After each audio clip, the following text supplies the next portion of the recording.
बोलायचे होते थोडे.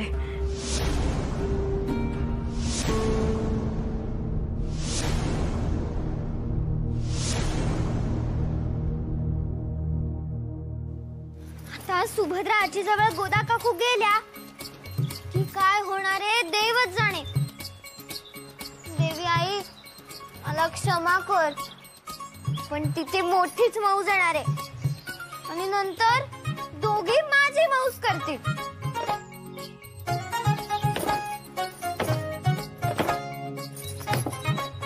ही अशी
ताई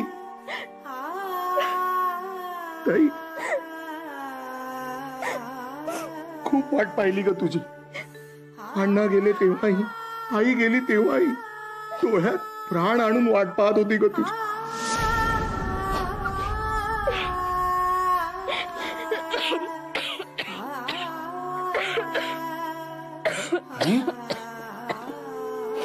ताई अगं काय ही तुझी अवस्था.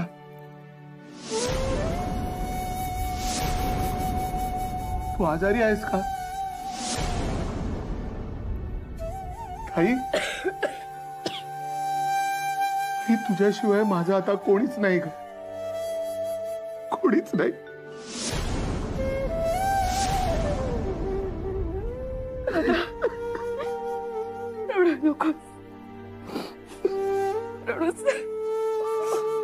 काय एकदाच रडायचं ते रडून घ्या.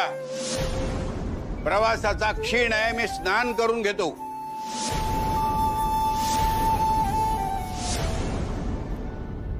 सत्यभामाबाई, जेवण तसेच रुचकर करताना का घरात मृत्यू झालाय म्हणून तसेच आळणी जेवण करताय?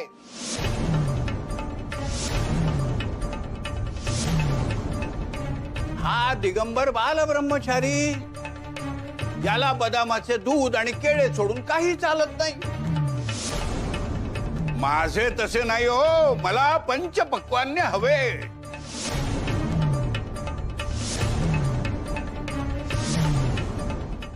तेव्हा हे लग्न लावावे, तेही त्वरित. विषय संपला. पण सुशीलाचं लग्न झालंय.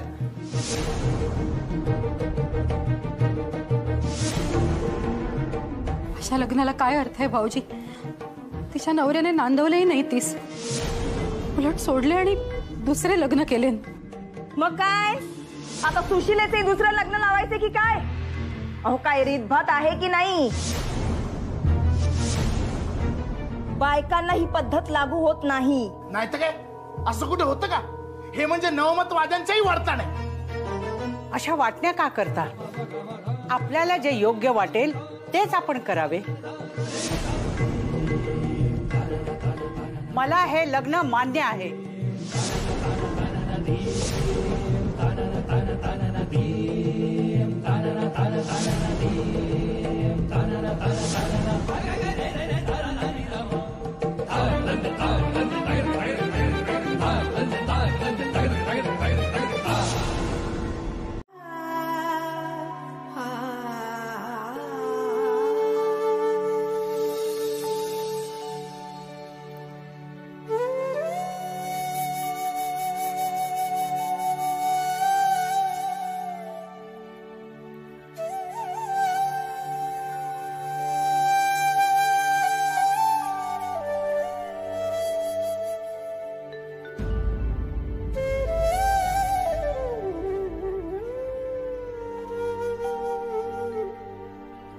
नाही का ग भेटणार मला तू आई?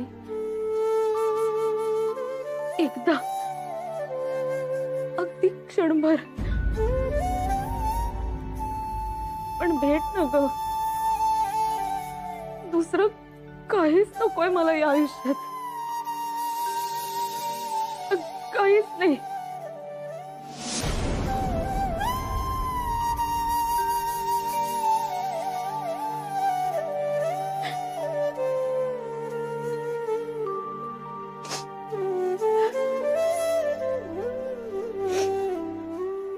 आवडणारी सोनचाफ्याची फुलं कायम असायची तुझ्या उशाजवळ. तुझं सगळं करणंच कसं अगदी नीट नेटकं असायचं. स्वच्छ नीट नेटकं स्वयंपाकघर, मासघर, देवघर, परसदार, अंगण हे सगळं कसं अगदी स्वच्छ असायचं. बघितले ना की कळायचं गो की तू हात फिरवलायस ते.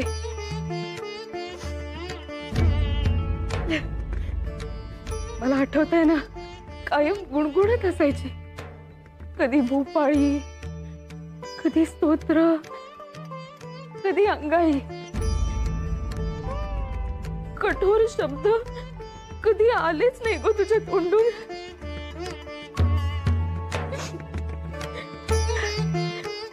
आणि काय येईल? मायेची कूस होती तू आम्हाला. मायेचा घास होतास आणि मायेचा संस्कारही होता. तक्रारीची ना कधी जागाच दिली नाही का तू आई आम्हाला. अगदी तृप्त मन होते. पण मीच करंटी शेवटचे देखील भेटता नाही आले तुला. खूप मोठा गुंता सुटला. नानू आणि सुशिलेचे लग्न ठरले आहे ही खूप मोठी बाब आहे. माझ्यामुळे नाही, त्र्यंबकासोबांमुळे घडले हे सारे. खरे तर मला त्र्यंबकासोबा खूप आवडतात. ते रागीट आहेत पण वेळेला शांत होतात आणि काहीतरी चांगलेच करतात. आता सुशिलाताई ही आनंदात राहील आणि पटवर्धन काकाही.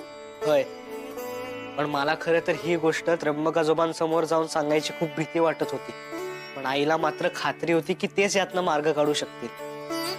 आणि तुमचे आप्पा? आप्पा अजूनही विरोध करतायत, पण पाहू पुढे काय होते. तुम्ही झोपा. आज माझे मन शांत झाले आहे. नानू प्रकरणामुळे खूप अस्वस्थ होतो.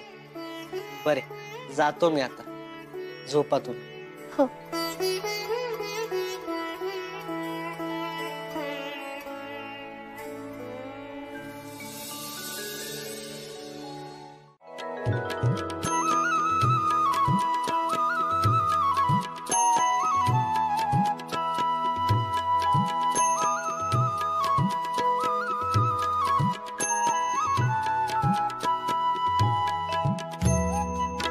आता बोल, हव्या तेवढ्या गप्पा मार हो.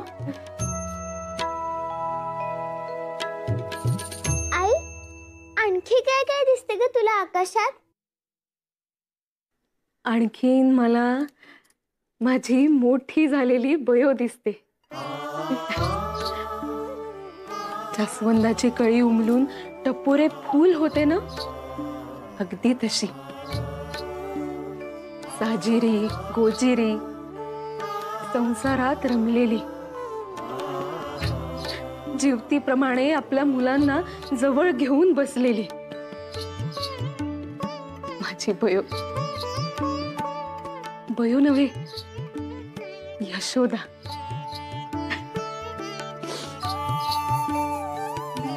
जशी कृष्णाची यशोदा माई, तशीच माझी ही श्यामची आई, साऱ्या जगाच्या हृदयाचा ठाव घेणारी. आई, हे सारे दिसते का ग तुला? हो तर, आईच्या हृदयाला सारे दिसते, सारे कळते हो. अगो, जगण्याचे रहस्य त्यातच तर दडलेले असते. तुझा श्याम त्या हृदयाचे सार्थक करेल हो. झोप शांतपणे. ये.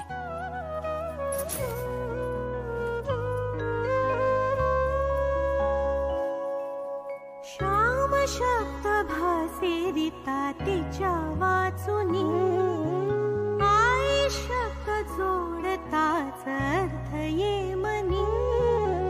माया तिची ओथंबली दिसे डोळ्यात, ममतेचा दीप आई तेवे उंबऱ्यात. आई हाक भाळाची, आई सावली मनाची. उगावतो सूर्य रोज तिला पाहुनी.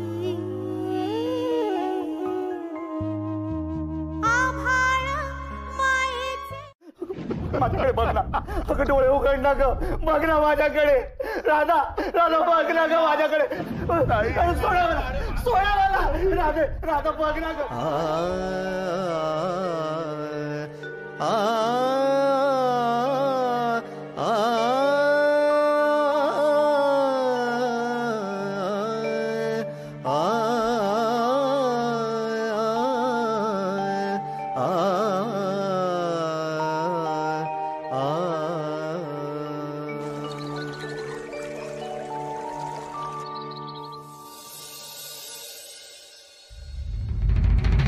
लग्न झालेल्या मुलीशी लग्न?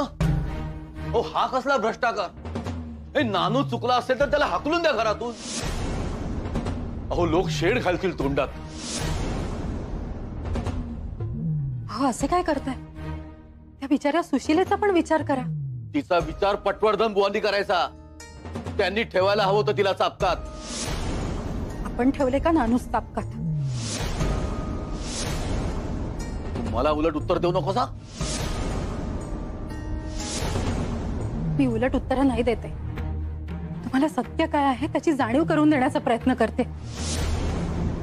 जाणून बुजून डोळे झाक करण्यात काय अर्थ आहे? तुटणारे घर सावरणार असेल तर नक्कीच डोळे झाक करेन मी. अब्रूचे धिंडवडे निघण्यापासून वाचणार असू ना तर नक्कीच डोळे झाक करेन मी. आणि पटवर्धन बुवा, त्यांचे काय? दुसऱ्याचे घर वाचवण्यासाठी मी माझ्या घराला चूड लावणार नाही. म्हणजे मामंजींच्या निर्णयाच्या विरोधात जाणार आहात तुम्ही? हो.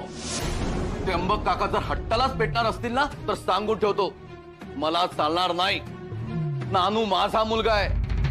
तेव्हा वेळ पडली ना तर चूल सुद्धा वेगळी करेन मी.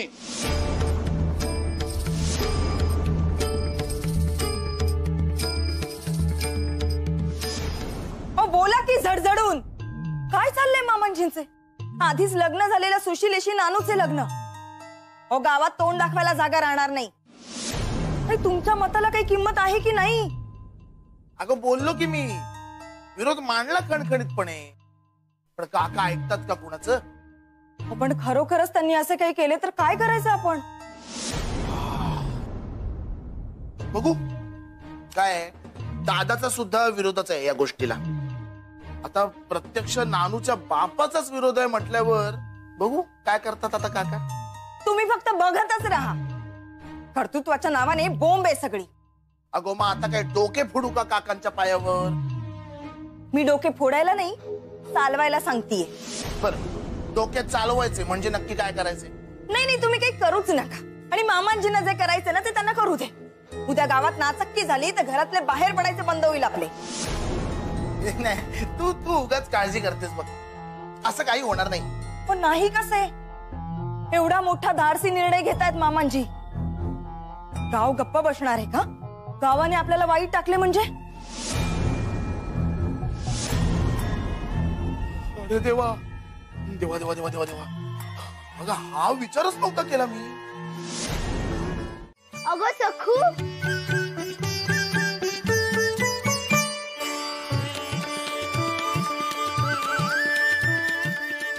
अरे महादेव, काल ना आई आली होती. खरेच? हो. अरे इथून निघताना ती आजारी होती, पण आता बघते तर काय, ती एकदम छान होती. आणि तिने सांगितले जवाई देवीने तिच्या अंगावरून मोरपीस फिरवून तिला बरे केले. हो हो. आणि तुम्हाला माहितीये का, तिने मला आकाशातली गंमतही दाखवली. मग मला झोप आली. नंतर काय काय नंतर सासूबाई आल्या आणि मला म्हणाल्या आई नव्हती आली, तुला भास झाला असेल.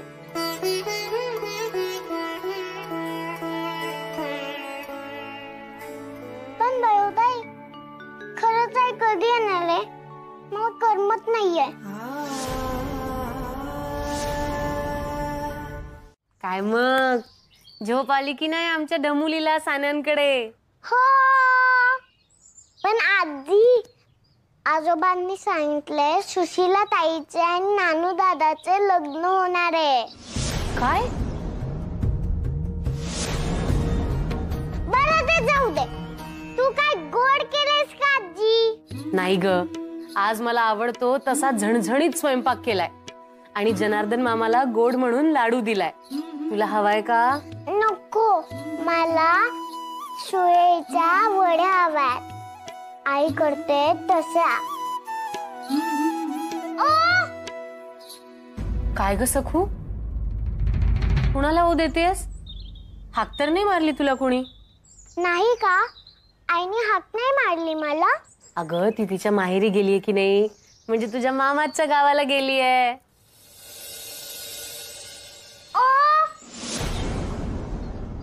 बघ, पुन्हा हाक मारली आईने. आई आई आई, तू कुठे आहेस? आई आई आई आई, तू आठवण काढतेस का माझी? मला तुझी हाक ऐकू आली.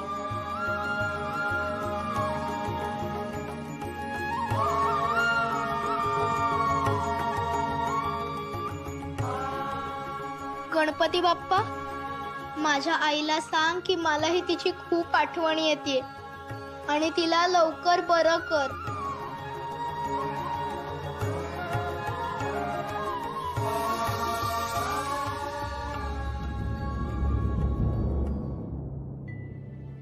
अहो, तुम्हाला कळले का? त्र्यंबक आजोबा पटवर्धन काकांकडे गेलेत नानू आणि सुशीलाच्या लग्नाची बोलणी करायला. खरे, सगळे तसेच होऊ दे नीट, आणि घरात भांडणी नको. या आप्पांचाही राग शांत होऊ दे.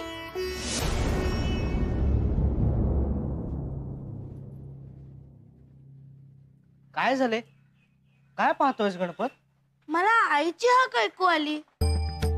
मलाही काल असेच झाले होते, पण आई म्हणाली की भास झाला असेल तुला.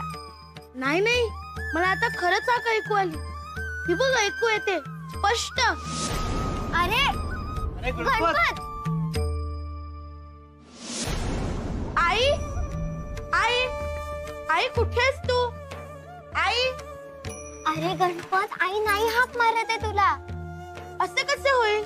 मी स्वतः ऐकली होती तिची हाक. अरे गणपत, आई पहिल्यांदाच आपल्याला सोडून एकटी गेली ना, म्हणून असे होते. अरे माझी आई जेव्हा पुण्याला गेली होती ना तेव्हा मलाही तिची खूप आठवण येत होती. तुम्हाला तुमच्या आईची आठवण येते ना म्हणून असे होतंय. तू काळजी नको करूस, आई येईल हा लवकर. चल.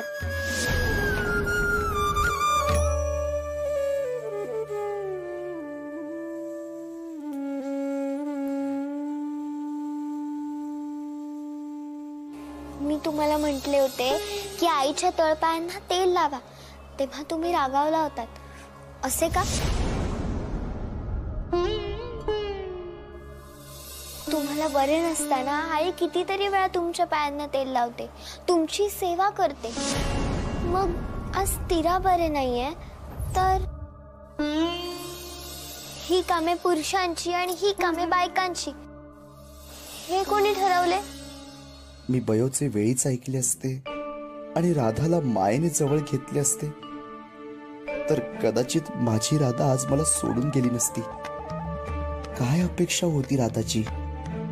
फक्त नवऱ्याने आधाराचे वागावे इतकेच. बयोने सांगूनही मी ते केले नाही. वाईट वागलो.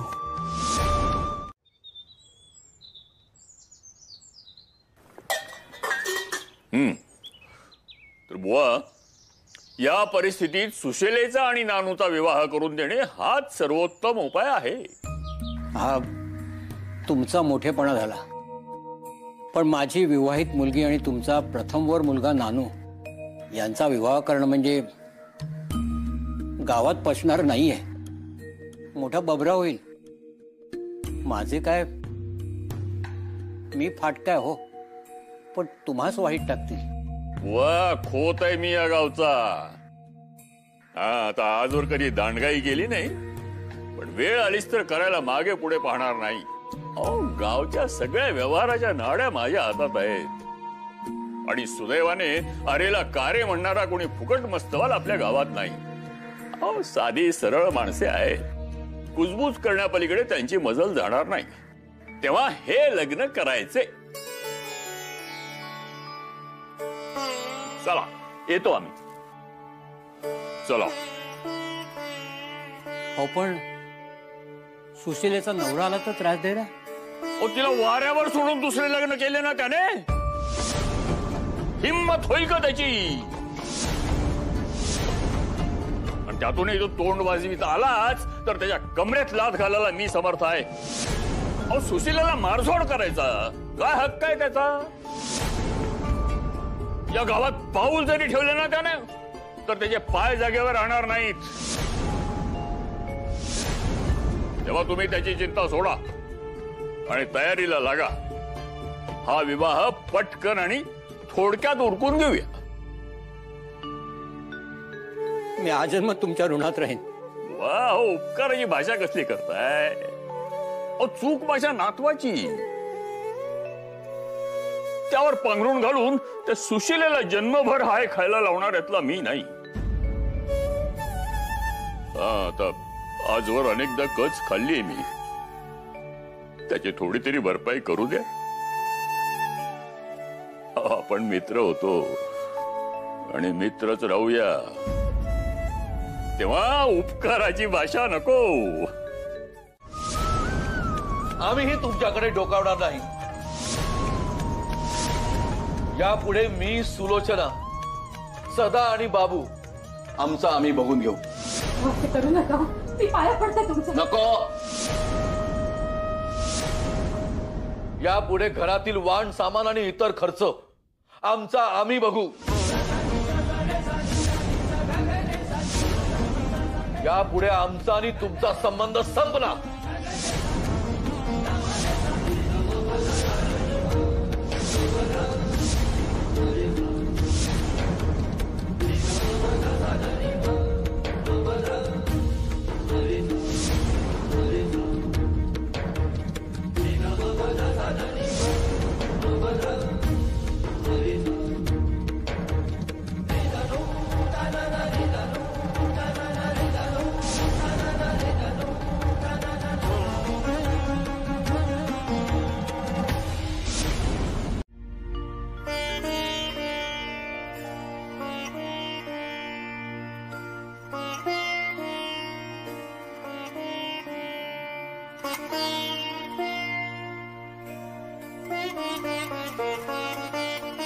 हे घ्या, गुळ पाणी घ्या. नाही, नकोय मला. अहो असं केलं तर कसं चालेल? गेले 2 दिवस तुमच्या पोटात अन्नाचा एक कण नाहीये. निदान गुळ पाणी तरी घ्या. नाही, मला खरंच नको. तुम्हा राधाताईंची शपथ.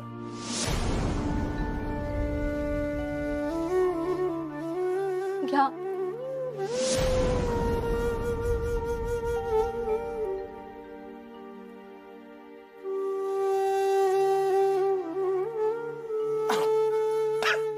सावकाश.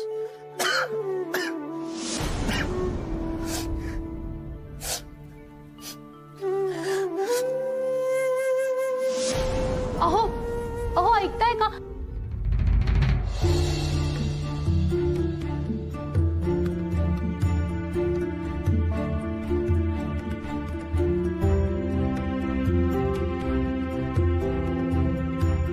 काय झालं बाप्पू? असे काय पाहताय? काय हो दिनकरराव, तुमच्या या सुमनचे अजून लग्न कसे नाही झाले?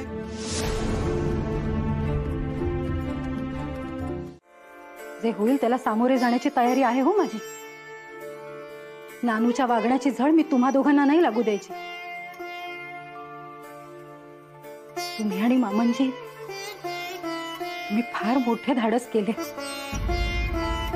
आणि मन आभाळ एवढे करून सारे पोटात घातले हो.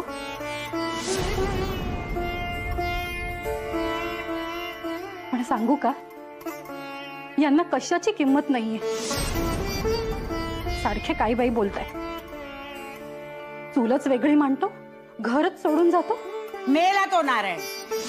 4 दिवस तोंडाची वाफ दवडेल आणि येईल घरात परत. तू काही त्याचे मनावर घेऊ नकोस. नाही ना, तसे नाहीये यावेळी. यशोदा आणि मुले घरात आहेत म्हणून थांबलेत ते. नाहीतर चूल वेगळी मांडण्याचा हट्ट आहेच त्यांच्या डोक्यात. अहो डोक्यात राग घालून शेतावरच्या घरात जाऊन राहिलेत ते.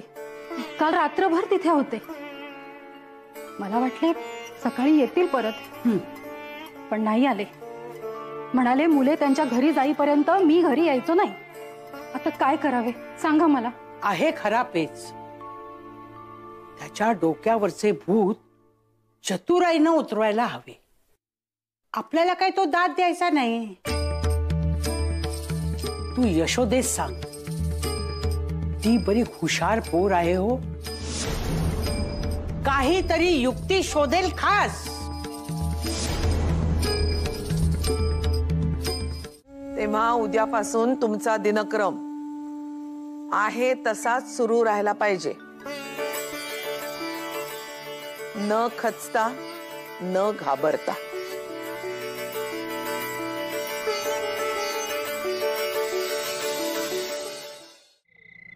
शांताकारं भुजगशयनं पद्मनाभं सुरेशं विश्वाधारं गगनसदृशं मेघवर्णं शुभांगं लक्ष्मीकान्तं कमलनयनं योगभिर्ध्यानगम्यं वंदे विष्णुं भवभयरं सर्वलोकैकनाथं. अहो तुम्ही त्या झाडामागे लपून राहा. हो. अहो तिकडे नको. का? तिकडे अंधार आहे. आणि इथे? इकडे सुद्धा अंधार आहे. पण तुम्ही आहात ना सोबतीला. मी जर आप्पा आले तर तुमच्या सोबत नाही धोपटतील. अहो पण तुम्हाला आता माहितीये ना की मला अंधाराची भीती वाटते म्हणून. हो हो माहितीये. मग का आला तिकडे? अहो असे कसे, तुम्हाला एकटीला कसे पाठवणार म्हणून आलो तुमच्या सोबतीला. आणि तुमच्या बरोबर आलो म्हणून इथवर आलोय. आणि आता तुम्हीच मला एकट्याला सोडून जाणार. माझे कसे व्हायचे? बाई बाई बाई बाई बाई, भलताच पेच होऊन बसलाय हातात. एकीकडे आपण समजावून उमजावून घरी नेण्याचे कठीण काम, तर दुसरीकडे आहनने एकटे नाही सोडायचे. अहो अशाने मी आप्पांना घरी कशी आणणार? माझ्या मनाचा काहीतरी विचार करा. अहो अवघी 9 वर्षांची आहे हो मी अजून. हो आहात तुम्ही 9 वर्षांच्या, पण कामगिरी 90 वर्षांची आहे. त्याला कोण काय करणार? गप्प बसा. तुम्हाला काय जातंय हो हसायला? इथे माझ्यासाठी प्रत्येक क्षण मोलाचा आहे हो. त्यातून अप्पांनी तुम्हाला इथे पाहिलंय तर जास्तच रागवतील. तेव्हा माझे ऐका, लांब जाऊन कुठेतरी लपा. अहो तुम्हाला माझी जरा सुद्धा काळजी नाहीये का? भीतीने मी मागच्या वेळेस सारखं बेशुद्ध पडलो तर? अहो नाही पडणार. एखादे स्तोत्र म्हणा म्हणजे काही होणार नाही. आणि माझी आई आली ना की मी तिला सांगून तुम्हाला भीती घालवायचे औषध देईन. अहो तुम्ही ते औषध द्याल तेव्हा द्याल, पण आता काय करू मी? सांगितले ना स्तोत्र म्हणा. नाहीतर एक काम करा, तुम्ही इथे लपून बसा. हा चांगली कल्पना आहे. कसे काय सुचते हो तुम्हाला? आता लपा पटकन. आणि हो, आप्पा माझ्यावर कितीही रागवले, मला कितीही बोलले तरी आत येऊ नका. हो नाही येणार.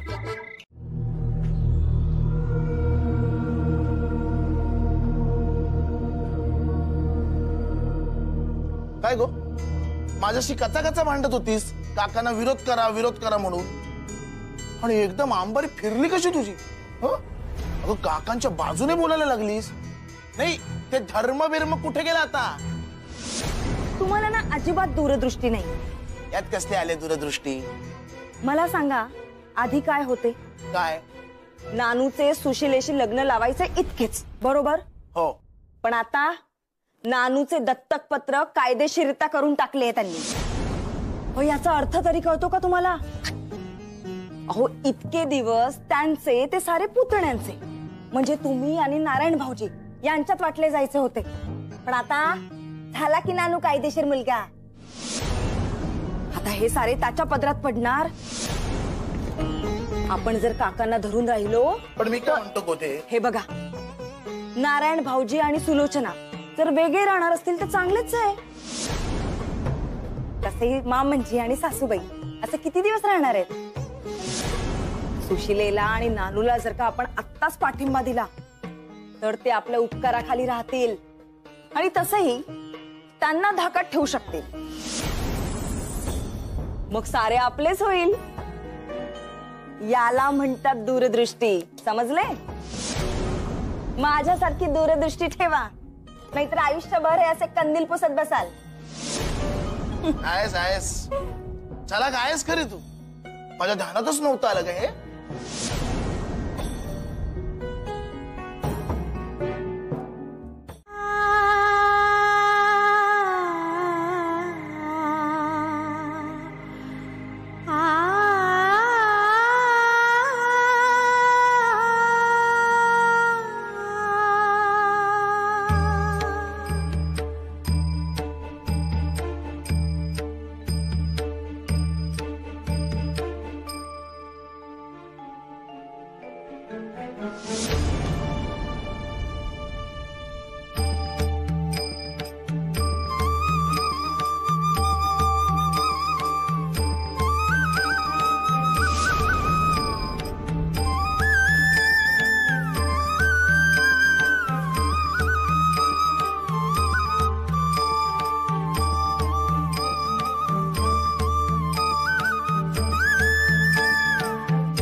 मुलगी घरी गेलीच नाही वाटत.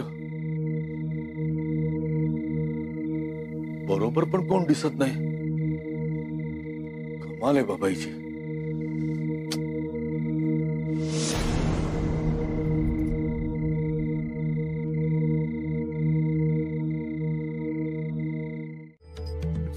परंतु तुम्ही धर्म बुडवायला मदत केली असा कांगावा करून तुम्हाला बहिष्कृत करण्याची तयारी चालवली बापूंनी. तुमच्या विरुद्ध वातावरण तयार केले त्यांनी गावात. तुम्ही पुन्हा गावात गेलात तर ते तुम्हाला थारा देणारच नाहीत. पण गावकऱ्यांनी देखील तुम्हाला थारा द्यायचा नाही असा फतवा काढलाय त्यांनी.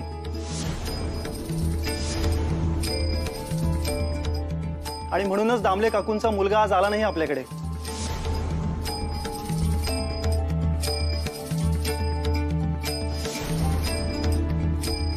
हे बघ यशोदे, तू मोठ्या मायेने आणि आशेने आलीस खरी,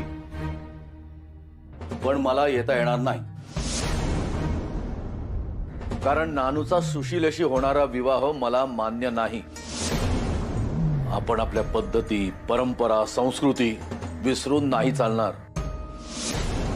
आपल्या जुन्या चालीरीती मला डावलता नाही येणार. जुने ते सोने. हो, पण जुने दागिने मोडून नवे दागिने करतातच की बायका. पण सोने तर तेच असते. तसेच आहे ना?